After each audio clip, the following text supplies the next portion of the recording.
नमस्कार बच्चों, आज हम अध्याय नंबर 4 किष्किंधा कांड पढ़ने जा रहे हैं हमारी संक्षिप्त रामायण के अंतर्गत। तो पिछले अध्याय में जो अरण्य कांड था उसमें हमने पढ़ लिया था कि राम जी शबरी से मिले, कबंध से मिले। दोनों ने ही उन्हें ऋष्यमुख पर्वत पर रहने वाले सुग्रीव के बारे में बताया और कहा कि आप उनसे जाके मिलें, वो आपकी सहायता कर सकते हैं।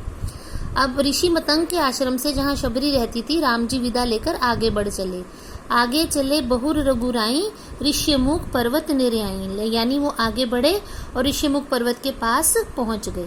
अब राम और सुग्रीव में मित्रता कैसे हुई?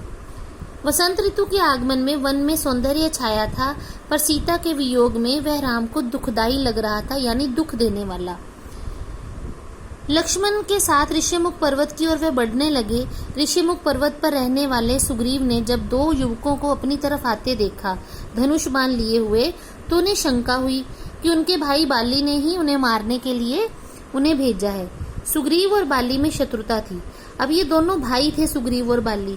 शत्रुता क्यों थी उनमें? क्योंकि एक बार की बात है, इन दोनों के पिता जो थे किष्किंधा के राजा थे। तो जब राजा की मृत्यु हुई तो बाली राजगद्दी पर बैठा, और एक दिन दोनों भाई जो थे, इनके देश में, इनके क्षेत्र में एक मय नामक दानव घुस आया, मायावी दानव था। उसने दोनों को ललकारा, दोनों में काफी जैसे युद्ध हुआ, तो वो एक गुफा में चला गया। बाली उसको मारने के लिए गुफा में गया, लेकिन बाहर सुग्रीव को पहरा देने के लिए खड़ा कर गया और सुग्रीव को कहने लगा कि अगर मैं 15 दिन तक गुफा से बाहर ना आया तो तुम यहाँ से चले जाना। अब सुग्रीव जो था वो 1 महीने तक गुफा के बाहर बाली का इंतजार करता रहा। 1 महीने के बाद उसने गुफा के अंदर से एक रक्त की धार बहती हुई उसने देखी, तो उसे लगा कि मायावी दानव ने बाली को मार दिया है। और उसने क्या किया, एक बड़ी सी शिला से उस गुफा का दरवाजा बंद कर दिया और अपने किष्किंधा नगर वापस लौट आया। और उसने सोचा कि बाली जो है वो खत्म हो गया है, और वो सुग्रीव जो था किष्किंधा के सिंहासन पर बैठ गया। अब किसी तरह उसको मारकर दानव को बाली जो है दरवाजा खोलकर शिला हटाकर बाहर आया, तो देखा तो सुग्रीव राजा बना बैठा था।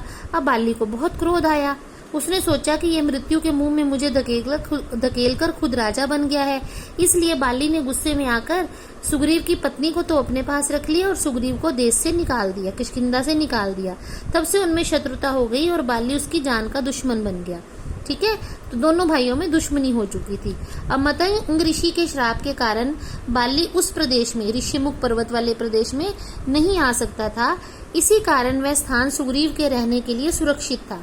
उसने हनुमान को उन दोनों का परिचय प्राप्त करने के लिए भेजा। जब सुग्रीव किष्किंधा से निकला था, तब उसके साथ अंगद, नल, नील, हनुमान, जामवंत, ये कुछ उसके विश्वास पात्र वानर थे। तो वो उनके साथ गए थे। जामवंत एक रीछ था उसमें। तो सुग्रीव को हनुमान के बल और बुद्धि पर पूर्ण विश्वास था। अब हनुमान विप्र रूप धर कपितः गयो। कपि बोलते हैं वानर को, विप्र बोलते हैं उसको ब्राह्मण को। तो उस समय जो हनुमान थे, जो वानर थे हनुमान, वो ब्राह्मण का रूप धर के उनसे मिलने गए। माथ नाई पूछन अस भयो, कि उनका परिचय प्राप्त करें कि वो कौन है। अब वेश बदलकर राम लक्ष्मण के पास पहुंचे हनुमान, तो बड़े विनम्र भाव से संस्कृत में उनका परिचय प्राप्त करने लगे और अपना परिचय देते हुए बताया कि मैं पंपासुर के राजा बाली के छोटे भाई सुग्रीव का सेवक हनुमान हूँ। उन्होंने ही मुझे आपके पास भेजा है। वे बड़े सज्जन और बुद्धिमान पुरुष हैं और आपसे परिचय करने के लिए उन्होंने मुझे भेजा है। अब जो राम जो थे, हनुमान की भाषा और विद्वता होती है उनकी, जैसे कहते हैं ना, ज्ञान से बहुत प्रभावित हुए। उन्हें लगा कि सेवक की भांति स्वामी भी अवश्य ही बुद्धिमान होंगे। लक्ष्मण ने हनुमान को अपना और राम का परिचय दिया तथा सीता हरण की बात भी उन्हें बताई। लक्ष्मण ने बताया कि वह सीता की खोज में ही इधर उधर भटक रहे हैं।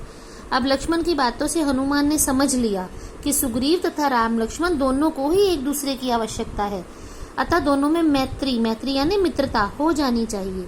वे अपने असली वेश में आ गए और राम लक्ष्मण को अपने कंधों पर बिठाकर ऋष्यमुख पर्वत पर ले गए। अब हनुमान ने दोनों की ओरों के कष्टों के बारे में एक दूसरे को बताया। उन्होंने अग्नि को प्रज्वलित की, यानी आग जलाई, और उसकी साक्षी में दोनों की मित्रता करा दी। दोनों ने यानी सुग्रीव ने और राम ने एक दूसरे के दुख सुख में एक दूसरे का साथ देने की प्रतिज्ञा की और सुग्रीव ने सीता को ढूंढ लेने का भरोसा भी दिलवाया। तभी सुग्रीव ने राम को आभूषणों की वह पोटली दिखाई जो सीता ने रावण के यान से नीचे गिराई थी। जो आभूषण उन्हें अहिल्या ने दिए थे वही आभूषण। राम तुरंत उन आभूषणों को पहचान गए। लक्ष्मण ने भी सीता के पांव के नुपुर यानी पायल पहचान ली, क्योंकि जब वो उनके चरण स्पर्श करते थे ना तो वो पायल उन्हें दिखती थी। आभूषण देखकर राम फिर से सीता की याद में खो गए, शोक करने लगे। सुग्रीव ने उन्हें धीरज बंधाया कि हर प्रकार से उनकी सहायता करने का वचन दिया। अब ये देखिए, हनुमान जो है राम लक्ष्मण को लेकर ऋष्यमुख पर्वत की तरफ जा रहे हैं। तब राम ने सुग्रीव से उनके कष्टों के बारे में पूछा। सुग्रीव ने फिर उन्हें अपनी कहानी सुनाई, बाल्य और अपनी शत्रुता की। ये मैंने शुरू में ही आपको बता दी है। इसलिए उसने बताया कि उससे बचने के लिए यानी बाली से बचने के लिए मैं पर्वत पर रह रहा हूँ। अब राम द्वारा बाली का वध कैसे हुआ, अब इसके बारे में हम पढ़ते हैं।